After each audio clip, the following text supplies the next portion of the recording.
अभी हम Turing machines को अंडरस्टैंड करने की कोशिश करेंगे। अलान मैथसन ट्यूरिंग ने ये ट्यूरिंग मशीन का कॉन्सेप्ट डेवलप किया था और ये एआई की बेस भी है। तो यहाँ आपके पास जितने भी अभी आप पहले मैथमेटिकल मॉडल्स जैसे कि टीजीज थे, पीडीएस थे, एफएस थे, या अभी हमने जितने भी डिस्कस किए हैं, हम वहाँ पर यही डिसाइड कर रहे थे आइदर वो जो लैंग्वेज है वो आपकी सॉरी जो स्ट्रिंग है वो आपकी लैंग्वेज का पार्ट है या नहीं है। ठीक है, तो वो इस तरह से था कि वो लैंग्वेज आइडेंटिफायर थे। ठीक है, और स्टिल उन मशीन्स के अंदर कोई ना कोई ऐसी चीज थी जो उस लैंग्वेज से एक्सेप्ट नहीं हो रही थी। ठीक है, यानी कि कुछ ऐसे थे कॉन्सेप्ट जो आप उस पर्टिकुलर मतलब लिमिटेशन थी, जैसे टीजीज की लिमिटेशन, पीडीए की लिमिटेशन को ओवरकम टू पीडीए कर रहा था। तो हर एक की कुछ ना कुछ लिमिटेशन थी, यानी कुछ ना कुछ ऐसी लैंग्वेज थी जो एक्सेप्ट नहीं कर पा रही थी। ठीक है, तो वहां पर वो आपसे कह रहा है कि however there are still some languages which cannot be accepted by them. For example, there does not exist any FA or TG or PD accepting any non-CFL. ठीक है, ये अभी आप पीछे करके आए हो, जैसे AN, BN and AN।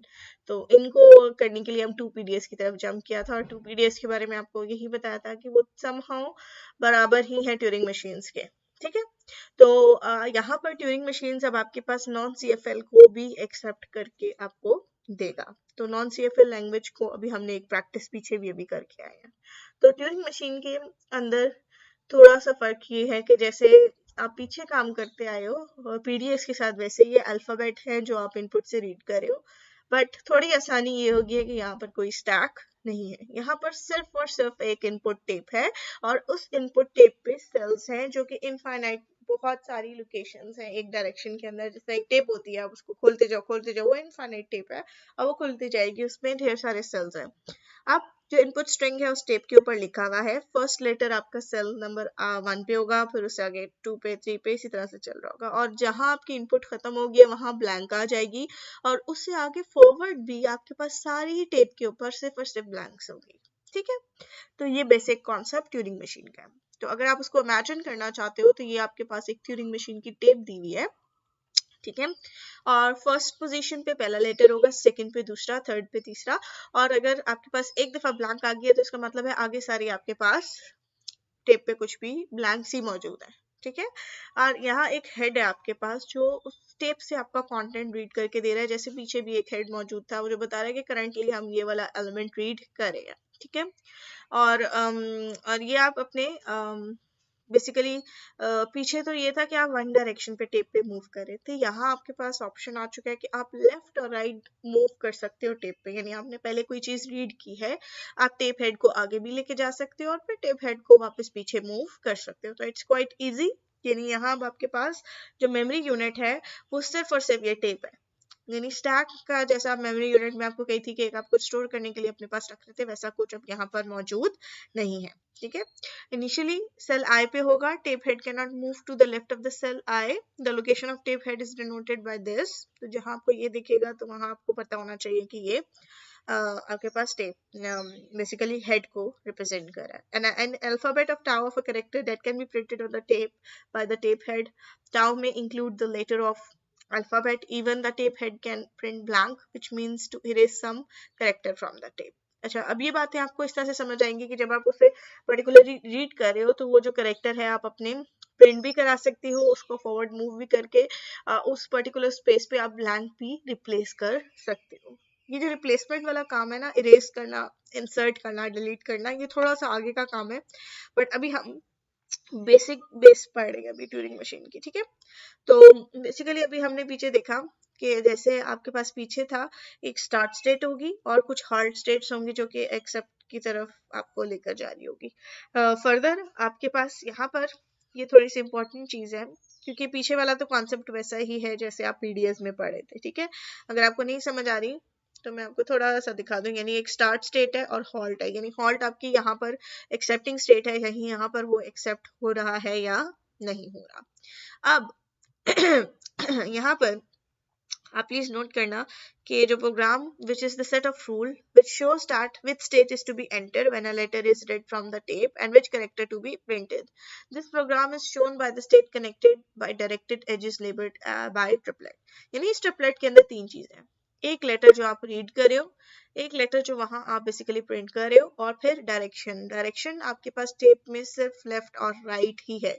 L का मतलब होगा लेफ्ट, आर का मतलब होगा राइट, ठीक है। तो यहाँ जो बेसिकली ये जो प्रोग्राम आपका है वो ये ट्रिपलेट है, जिसके अंदर बेसिकली वो आपको डायरेक्शन भी बता रहा है कि लेफ्ट जाओ या राइट जाओ। एक स्टेट से बेसिकली डायरेक्शन से यहाँ पे दो मतलब निकलते हैं, एक स्टार्ट स्टेट पे थे और एक एरो आपको टू स्टेट के ऊपर लेकर जा रहा होगा, ठीक है। यहाँ एरोस मिसिंग है, ये टू की तरफ लेके जा रहा है आपको। तो वो आपसे ये कह रहा है कि ट्रिपलेट बता रहा है डायरेक्शन भी टेप पे भी कि राइट साइड पे मूव करो, 1 से 2 स्टेट पे चले जाओ और राइट साइड पे मूव करो टेप के। जब आप टेप के राइट साइड पे मूव कर रहे हो तो वहां ए पड़ा हुआ था और उस ए को ए से ही रिप्लेस कर दो।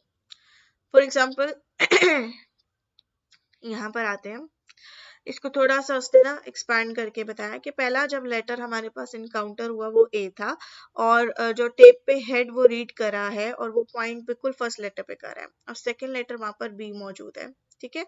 तो अब क्या होगा, जब हम रीड करेंगे तो आप नोट करना, the second letter B in which the tape head print the cell before it leaves.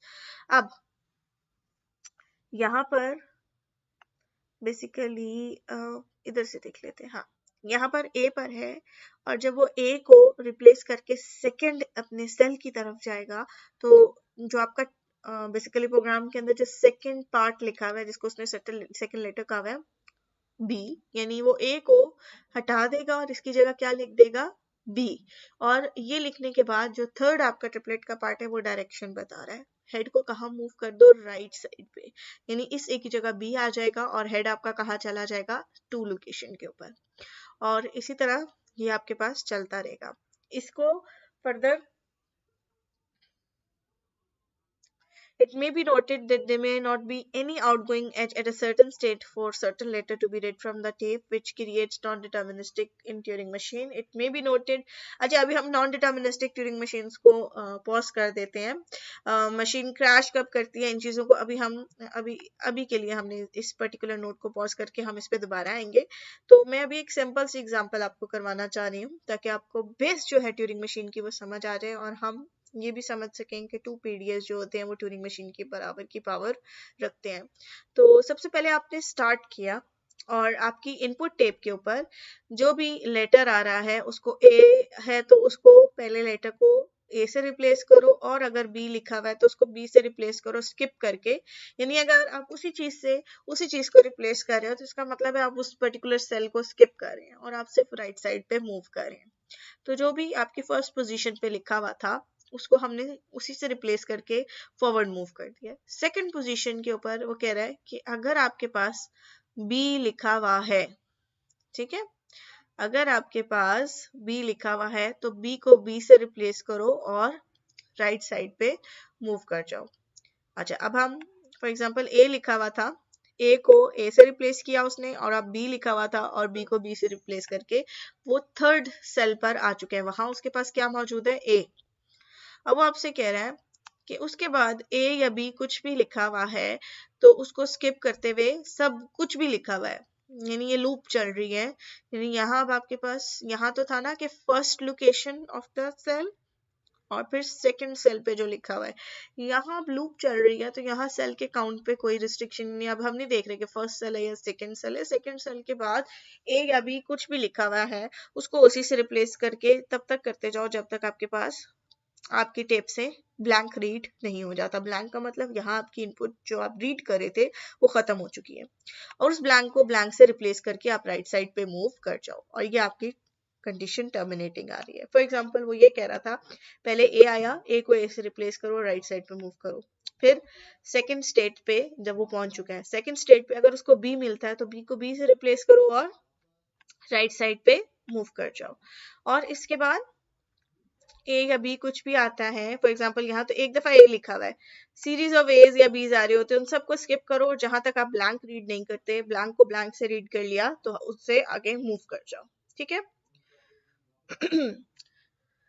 थोड़ा सा इसने यहाँ उस प्रोसेस को आपको एक्सप्लेन भी किया जो मैं आपको ही बता रही हूँ कि पहले उसने ए देखा, ए को ए से रिप्लेस किया, फिर उसने बी को देखा, बी सेकंड में तो है कि वो सेकंड डिजिट पे बी ही आना चाहिए, अगर बी आ रहा है तो उसको बी से रिप्लेस करो और आगे मूव कर जाओ, ठीक है। और उसके बाद कुछ भी रीड हो रहा है तो उसको हम मतलब हमें कोई प्रॉब्लम नहीं है, ए को ए से करेंगे, बी को बी से करेंगे, वो एक लूप चलता जा रहा है जब तक आप ब्लैंक रीड नहीं कर सकते, ठीक है। अच्छा, हम एक प्रॉब्लम देखेंगे यहाँ पर इवन इवन की, इससे आपको ना ये ट्यूरिंग मशीन वाला कॉन्सेप्ट बड़ा अच्छे से क्लियर हो जाएगा। ये स्टार्ट स्टेट है, ठीक है।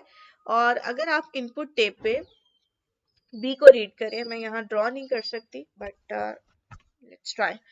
आपके पास एक हम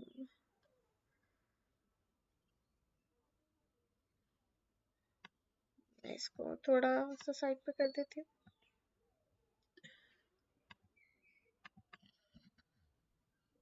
फॉर एग्जाम्पल डबल बी आपके पास मौजूद है।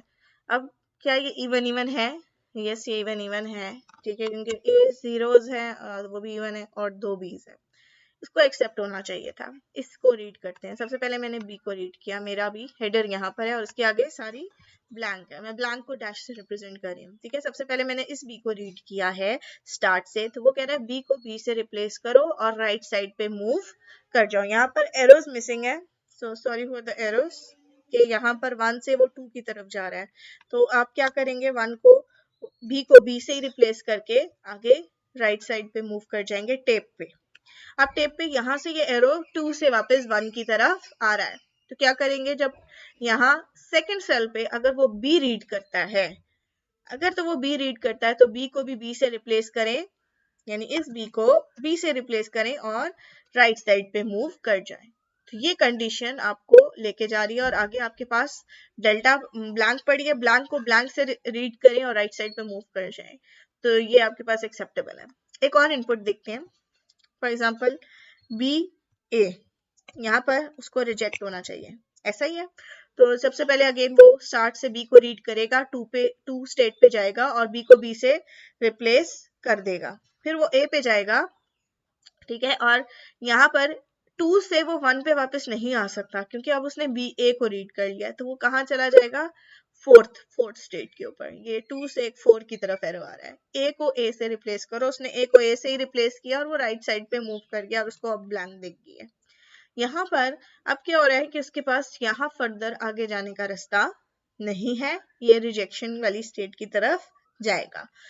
फॉर एग्जाम्पल हम एक और इनपुट ले लेते हैं, डबल ए डबल बी, इसको एक्सेप्ट होना चाहिए। तो हम जब सबसे पहले ए को रीड करेंगे 1 से, तो हम 3 पे जाएंगे, ये एरो 1 से 3 की तरफ जा रहा है, ए को ए रीड करने पे आप फॉरवर्ड नेक्स्ट लेटर पे चले जाओ। 3 के ऊपर अगर आप ए को रीड करते हो तो वापस आप कहाँ जाओगे, 1 पे, ठीक है। ए को ए से रिप्लेस किया और आप 1 पर आ चुके हो। फिर अब हम 1 पर हैं और अब हम बी रीड करें, तो 1 से हमें पता है क्या होना था, बी डबल बी पे 2 पे जाना था, बी को रिप्लेस किया, 2 स्टेट पे है और अब हम जो हमारा सेल है वो 4th सेल है, ठीक है। 2 स्टेट के ऊपर 4th सेल के ऊपर बी रीड किया और बी को बी से रिप्लेस करके हम राइट साइड पे मूव हो जाएंगे। इसके बाद स्टार्ट के बाद हमने क्या रीड किया है, ब्लैंक, और ब्लैंक को ब्लैंक से ही रिप्लेस करके हमारा हॉल्ट कंडीशन यानी एक्सेप्टिंग स्टेट पर जा रहा है। तो ये एक ट्यूरिंग मशीन है आपके पास इवन इवन के लिए। फर्दर और भी हम ट्यूरिंग मशीन नेक्स्ट लेक्चर के ऊपर प्रैक्टिस करेंगे।